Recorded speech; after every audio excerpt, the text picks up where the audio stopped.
இந்த இன்ஜினியரிங்கில் வந்து பார்த்தோம் அப்படின்னா நான் ஒரு சிஎஸ்சியோ இல்லை ஐடியோ வந்து நான் படிச்சிருக்கேன். எனக்கு பேங்க் மேனேஜர் ஆகணும் அப்படின்னா என்ன ப்ராசஸ் அப்படிங்கிறத இந்த ஷார்ட் வீடியோவில் வந்து நம்ம பார்க்கலாம். ஸோ உங்களுக்கு பெஸ்ட் ஃபீல் அப்படின்னா மோஸ்ட்லி சிஎஸ்சி ஐடி எடுக்கும்போது நீங்கள் சாஃப்ட்வேர் லைனில் போகலாம் அப்படின்னு தான் வந்து எடுத்திருப்பீங்க. பட் ஒரு நல்ல ஜாப் செக்யூரிட்டியோட ஜாப் வேணும் அப்படின்னா கண்டிப்பாக பேங்க் சைடு வந்து நீங்கள் ட்ரை பண்ணலாம்.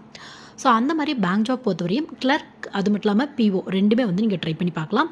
பட் பேங்க் மேனேஜர் அப்படின்னா நீங்கள் பிஓ ட்ரை பண்ணி பாருங்கள். ஒரு அசிஸ்டன்ட் மேனேஜருக்கு ஈக்குவலான போஸ்டிங் போட்டு அடுத்து ப்ரமோஷனில் மேனேஜராக இருக்கான வாய்ப்புகள் இருக்குது.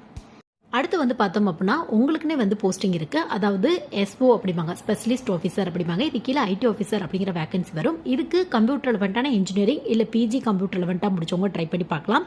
ஸோ இன்ட்ரெஸ்ட் இருக்குது அப்படின்னா ட்ரை பண்ணி பாருங்கள். இதுவும் வந்து உங்களுக்கு வந்து பார்த்தோம் அப்படின்னா ஒரு அசிஸ்டன்ட் மேனேஜருக்கு ஈக்குவலான போஸ்டிங் தான் போடுவாங்க. ப்ரமோஷனில் மேனேஜர் ஆகிறதுக்கான வாய்ப்புகள் இருக்குது.